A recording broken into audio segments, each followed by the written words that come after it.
कहवहीं छठी मई के नैहर, कहवहीं सासुर, कहवहीं सासुर हो।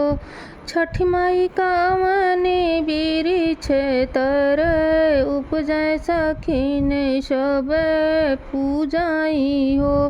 छठी माई कामने बिरिछ तर, उपजै सखीन सब पूजाई हो। कहवहीं छठी मई के नैहर, कहवहीं सासुर, कहवहीं सासुर हो।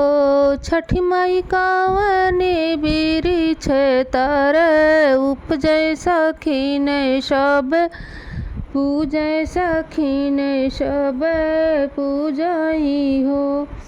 गोकुला में छठी माई के नैहर, मथुरा में सासुर, मथुरा में सासुर हो। छठी माई महुआ बिरिछ तर, उपजै सखीन सब पूजै सखीन सब पूजाई हो। छठी माई महुआ बिरिछ तर, उपजै सखीन सब पूजाई हो। केहू क दिहु मैया दुई लाल, केहू क चार लाल, केहू क चार लाल हो।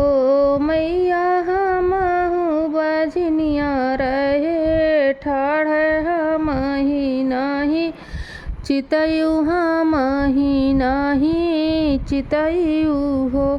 छठी माई हमहि बजनिया रहे ठाढ़, हमहिक नाही चितयु, हमहिक नाही चितयु हो। जाहु न बेटी अपने घरे, तो अपने ससुर घरे, अपने ससुर घरे हो।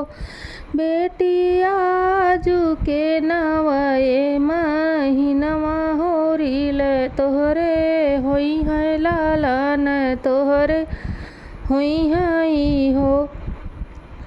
बेटी आजू के नवए महीनवा, होरिल तोहरे होई है लालन, तोहरे होई है हो।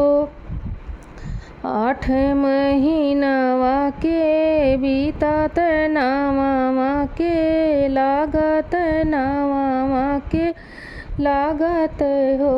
बहिनी रानी के जनम होरिल सखीन गाँव सोहर हो। बहिनी रानी के जनम लनवा, सखीन गाँव सोहर हो।